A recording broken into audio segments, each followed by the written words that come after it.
tonight clandestinely to publicly, without fear or equivocation, say that we stand up and believe in science and math. It's really a thing. You can believe it. It's fine. Yeah. Let's give it up to science and math.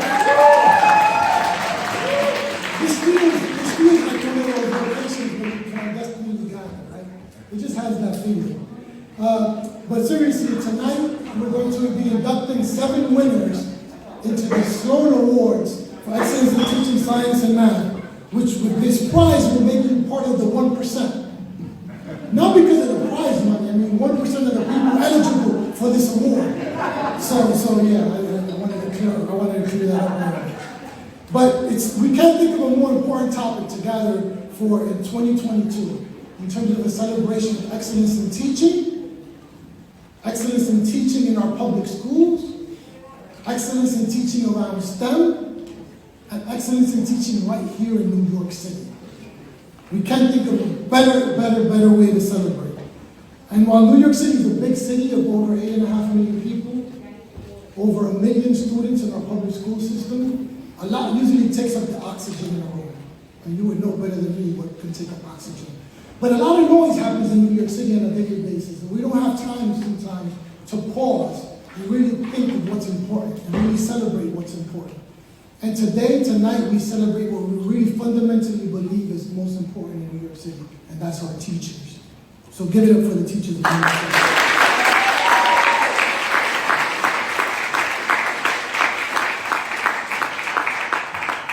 And while there's a lot of noise in New York City, we want to make sure that we efforts to make sure that we provide our students with the best STEM education the world can provide.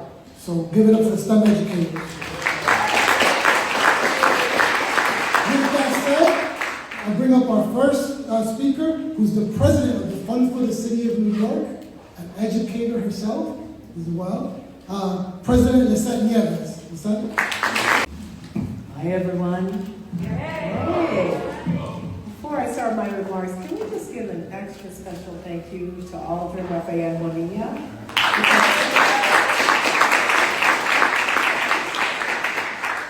When ALDRIN decided to come to the fund, and I knew he was going to be running this particular program, he just took it to a whole new place and has inspired so many people with it. And it's a reflection of how deeply rooted in community he is, but how brilliant he is as well, too. He's shy to say it. He's almost done with his doctorate, so let's give him some energy for that.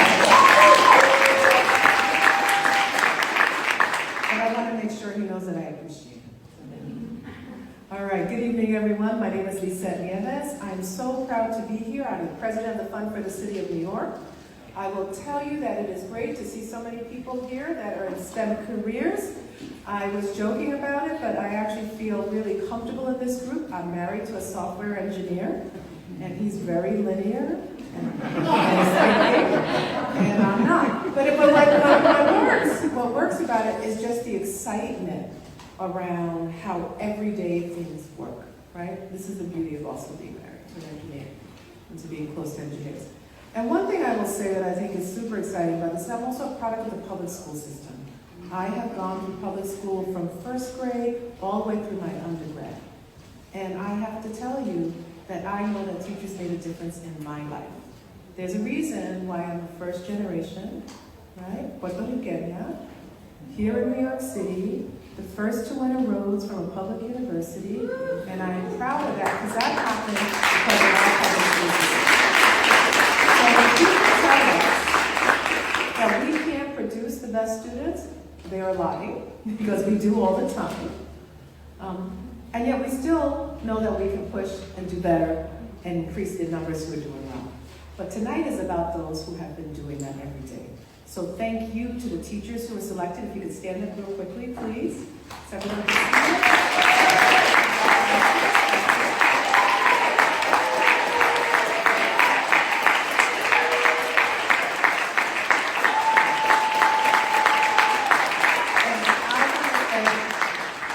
I want to thank the incredible school leadership teams, because a teacher that thrives is because they're in an environment that allows them to thrive.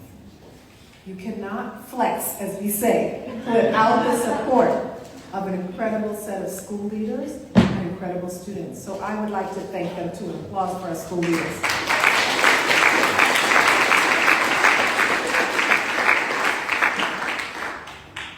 I also want to say something to all the staff at the fund. Thank you all for being here.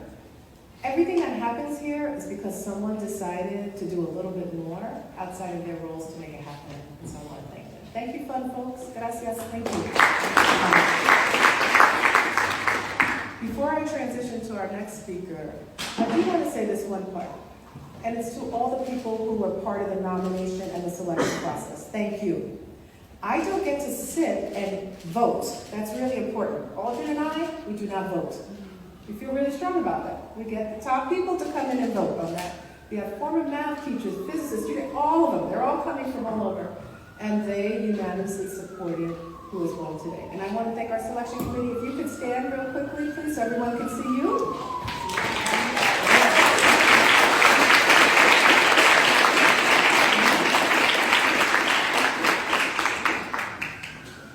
And what I will say to all the students that are here, the selection panel is made up of a group of people who have taken math and science as a passion and interest and turned it into the most diverse and interesting sets of careers, right? So if you get a chance to meet any of the panelists, ask them about what was their kind of trajectory. I think it'd be exciting to hear that too.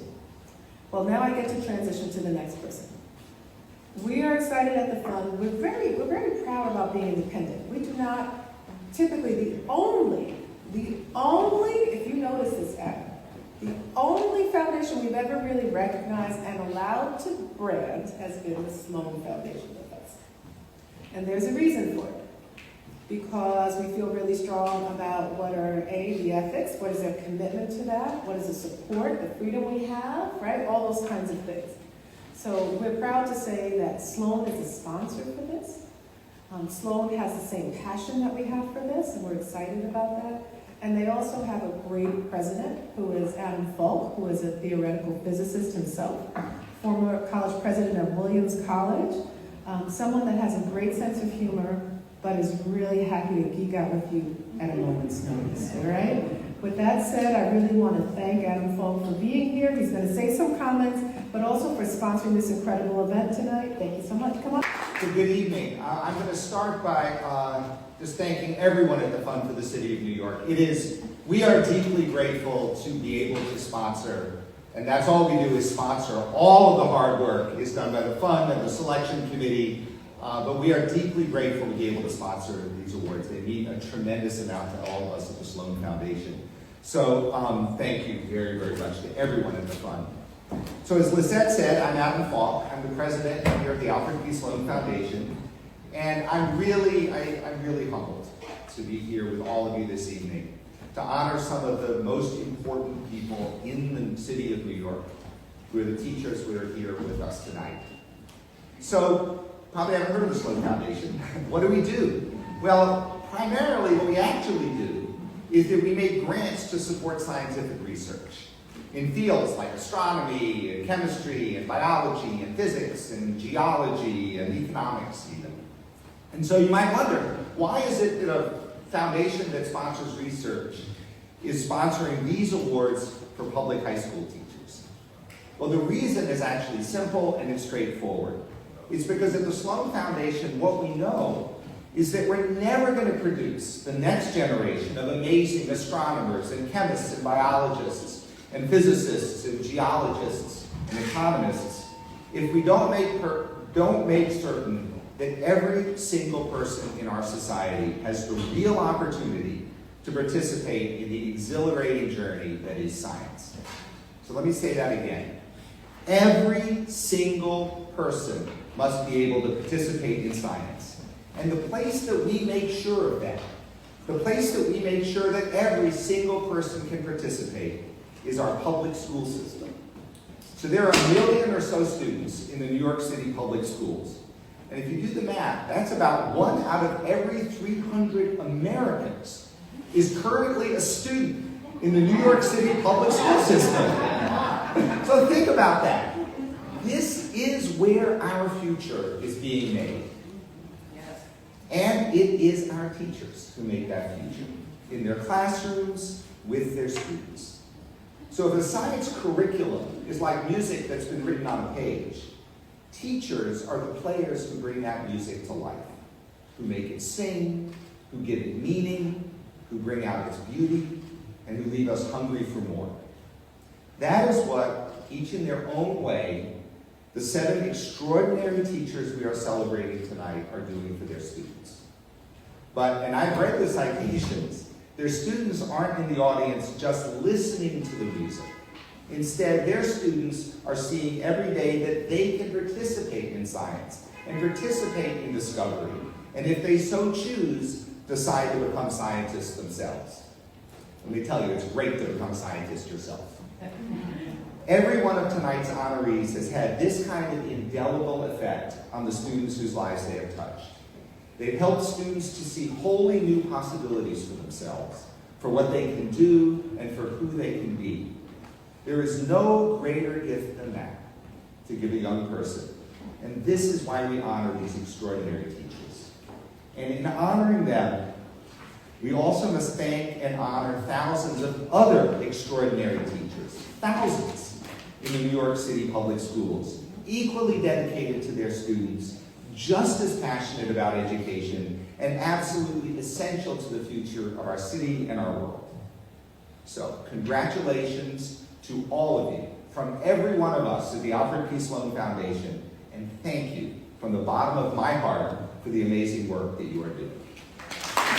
I'd like to thank the Sloan Foundation and the Fund for the City of New York for hosting this and recognizing how wonderful these teachers are and our math and science teachers in this city are. As somebody mentioned, I myself am a product of the public schools of New York, the State University and City Universities of New York, as is Kimberly Lau, who we are celebrating here. Unfortunately, Kimberly will not be with us tonight, but fortunately for her, she's very close to giving birth to her first child. So it's a good reason.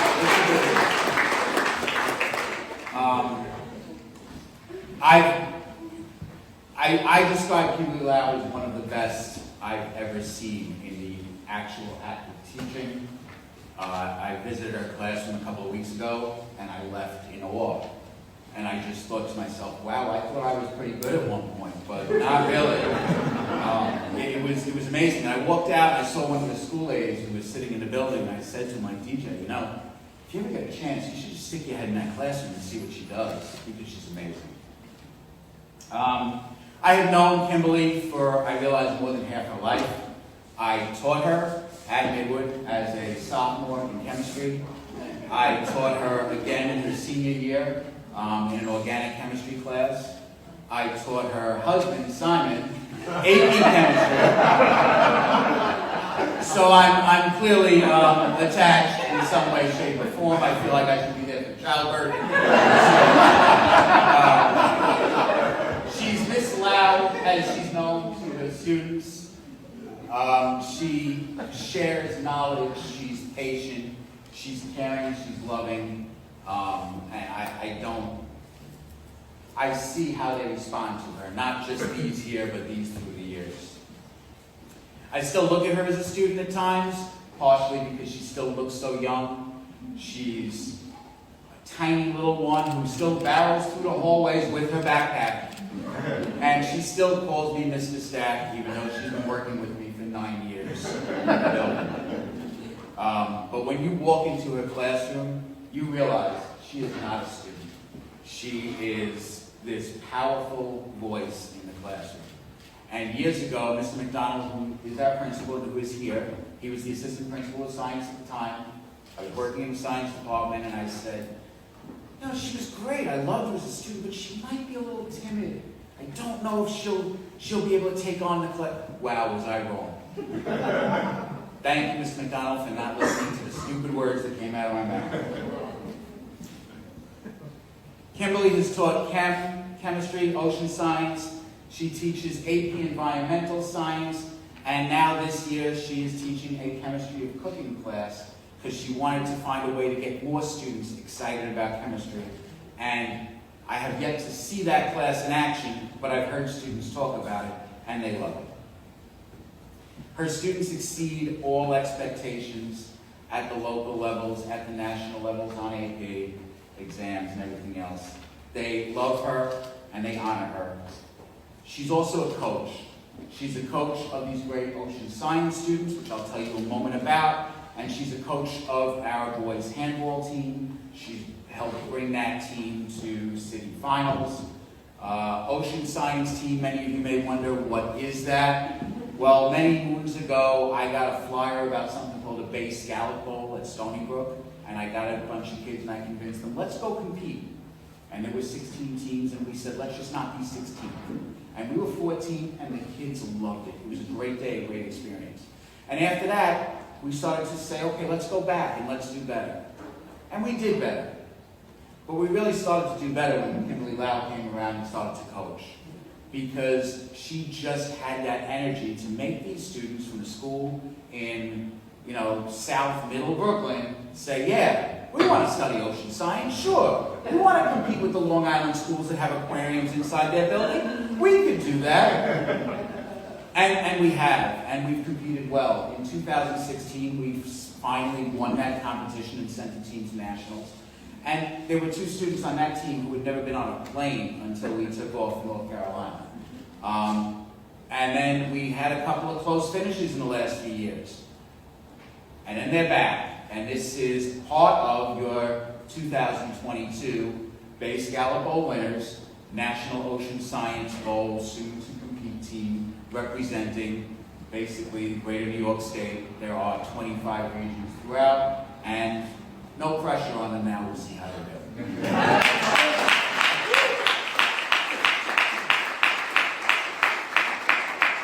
Their success is definitely attributable to their hard work, but it's also attributable to Ms. Lau's amazing encouragement. She is a Math for America master teacher. She's a New York City Department of Education certified mentor. She's mentored some of our teachers, and wow, we just keep getting more better and better teachers because of her, basically her touch on them. I truly believe that our chemistry department is the best department in our school, and a lot of that is attributable to Ms. Lau, and I won't take away from Ms. McDonald, who used to run it, of course. She has received from a student vote, a Teacher of the Year award. She also received a vote. We have something where the faculty votes on Teacher of the Year. Normally that's somebody with 25, 30 years in. It's an Excellence in Teaching Award for superior and enduring classroom education and a skill set and the Midwood community. And last year, Ms. Lau won that after only 8 years teaching experience at Midwood. She spoke at graduation. She mentioned things about she wanted to be the person someone can count on. And she wanted our seniors to understand that they should grow to want to be a person someone can count on. And be a person that someone can call a friend. And she exemplifies that to everybody. One thing I will point out is that she graduated Midwood. Obviously, I taught her there. She's been there, so you other schools can't steal her. She wants to stay with us. She likes it. She's an integral member of our school. Obviously, she married her husband from the school. Her energy and effort are something, and something I heard about that other people are saying, it's what you put into a lesson, and the planning, and the energy, and the passion. And that's, I congratulate all of you, because obviously you have it. And so does Kimberly Lau. I once said I would love to clone her, but my AP of Science did realize that we wouldn't be able to handle the energy of any more of her, so we couldn't do that. And I also came to realize, as I was putting some thoughts together about this, that I am where I am because of the chemistry teacher I had in high school. And I've said that to these students before. Francine Salzman at Hunter College High School years ago was just a bundle of energy. This woman created passion in everybody. And I came to realize, wow, that's Kimberly Lau. And so she's going to create a whole nother section of people to come. And for that I'm proud. She's well deserving of this, even though she's so humble she wouldn't think so. And one of these days I'm hoping maybe my boys could be in her chemistry class. And like I said, she can't be here, but I'm so glad to be a part of this. 1 second.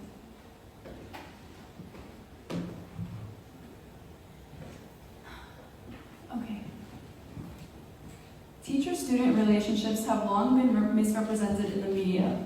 In a movie, a teacher may fail the story's protagonist, depicting the teacher as a villain who seeks to ruin the protagonist's life, and then they get away with it. The media would be wrong. Teachers aren't villains, they're mentors. And in my experience, the best ones are heroes. I know this because I have my own hero, Ms. Lau. Sophomore year is the year midwood students take chemistry, a subject widely regarded with disdain in my school. I, however, would stroll into the class with ease because I know that the 45 minutes that I spend in class will not be wasted or made boring. Ms. Lau knows how to keep students engaged, even when learning the fundamentals of stoichiometry. Early on into my sophomore year, Ms. Lau had told me to stay after class because she needs to tell me something. My mind raced as what it could be. Had I disappointed her? Had she realized I cheated on something? I don't know. On the contrary, she told me about an intensive class that she taught where she hand-selected students to prepare them to be on teams and compete nationally, ocean science. She told me that my exuberant confidence, quick thinking, and dedication to academics fit the rigorous qualifications that she looked for in a student. Thrilled at an opportunity to join a team, because I am not athletic, learn about the environment, be immersed in a community of like-minded students in the school, and make friends, I joined the class. I've been in the class since, and there's not a day that I don't find myself utterly fascinated with the planet that we call home. There's not been a day when we students don't joke around and fill the room with laughter, and there's not a day when Ms. Lau's enthusiasm for us and the subject fails to brighten our days. Ms. Lau is not the kind of teacher you find in every school. Some would be lucky if they had one in their lifetime. Ms. Lau taught me to be secure in myself, aware of my contributions, and open my mind to the science of the world around me. I learned how to approach a challenge with certainty and strategy. I feel equipped to pursue environmental science and a path to sustainability in any career-driven pursuit because of Ms. Lau's teaching. I aim to make her proud. Something that I've learned from Ms. Lau. I've learned that hard work is rewarded, and there's no excuse for being lazy or simply failing through. These seem like basic lessons, but I never really had the opportunity to learn them for myself until I was rewarded by the seal of approval of what a 100 in her class meant. She is someone that I actively seek approval from the sheer amount of respect that I carry for her. Unparalleled with any teacher I've ever met, I revere the ground she walks on, and I'm sure everyone else in the class knows this and feels the exact same way. Ms. Lau has never faltered in a promise, nor in doing her job or duty to her students. She's the best teacher Midwood will ever have and deserves $1 million raise, minimum. I've also learned simpler lessons, like the fact that you can love a teacher as much as you love your friends, despite the fact that she does not give special treatment whether you love her or not, nor will she ever act without fairness to make something easier, which is why I never want to prove her wrong, or fail her, or make any decision that would alter her perception of me, unless it would be altered in a positive respect. She makes me work 1,000,000 times harder, not because her work is hard, but because I want her expectations to be right and hope that I can be more than what she wants and make her proud. It is absolutely amazing to be hand-picked by her to be in the class, and whether it's through learning or discourse, it has made my experience completely worth it and unforgettable. And I can never truly agree with any classmate who may say that they hate the school, because there are those students. Because I would be lying, since this class, chemistry, and Ms. Lau make my entire time here worth it. So much so that the experiences I don't enjoy, for example, any horrible fight, bad grade, or terrible smell coming from the gym, are okay. They're tolerable. She makes going to Midwood worth it, and then some. A wise man once said, as a society, we should band together and petition for a day in recognition and appreciation for Ms. Lau. That man was Barack Obama in 2015, and I agree.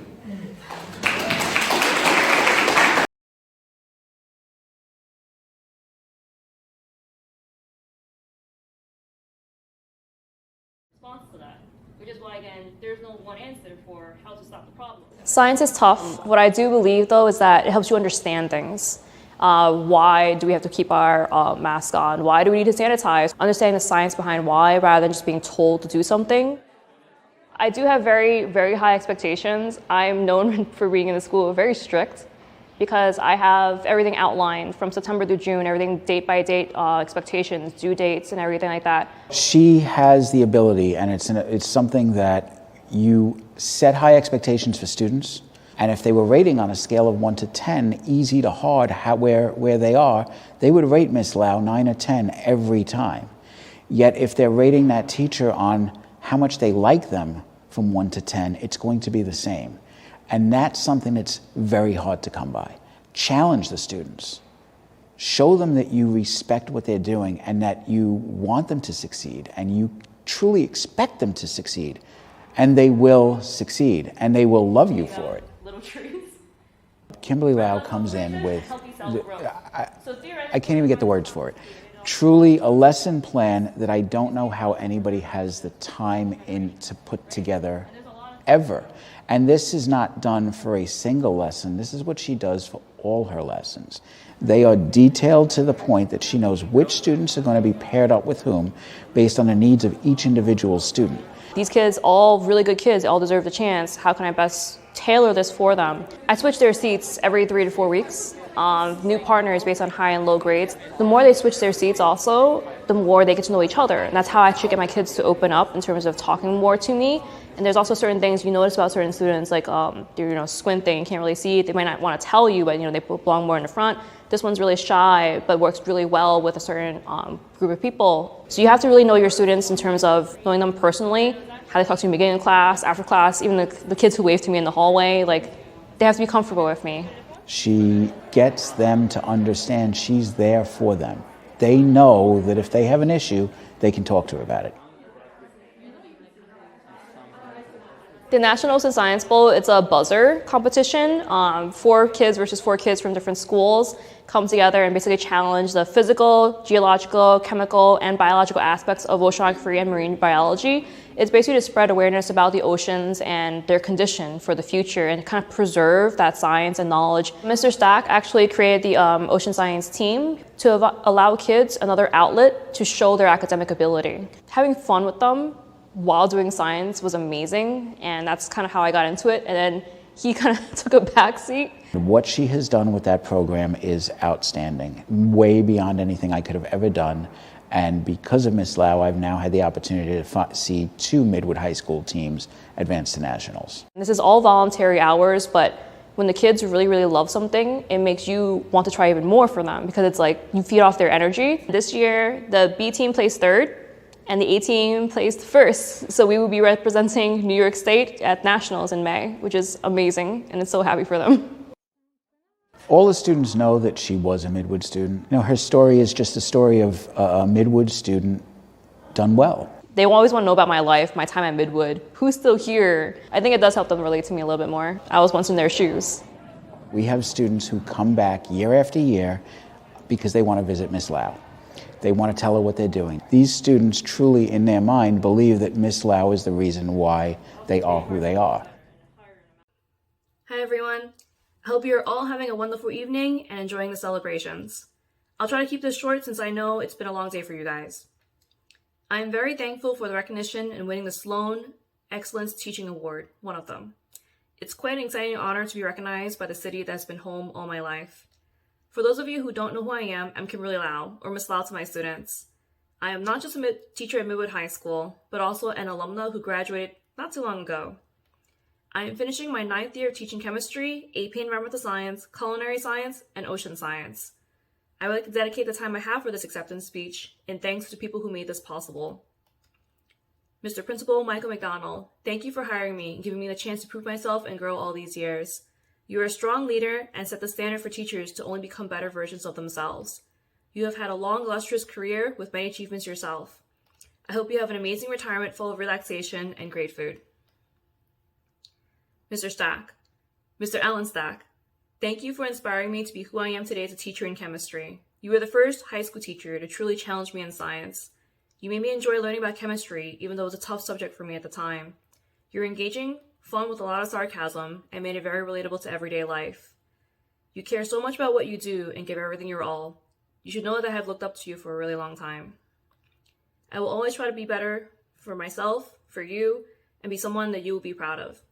I hope becoming principal, as you dreamed, will happen because you will only make Maywood a better place. You truly care about the students, and it shows. To my students who are attending my behalf, thank you for keeping me in teaching. There are a lot of turbulent waves, including a few rogue waves, but you are the ones who always bring me back and remind me of why I still love teaching. I want you to know that I'm proud of you, not because you are intelligent students, but because of who you are as sincere people and how the world has hope because of who you already are. To everyone else watching this, these students took both first and third place at the New York State Regional Ocean Science Competition this past February. The A team will be representing all of New York this May at the National Ocean Science Bowl competition that is sponsored by NOAA and NASA. Thank you everyone at the Fund of the City of New York again for this award and recognition. I hope you all have the best evening as you are all in good company. Bye.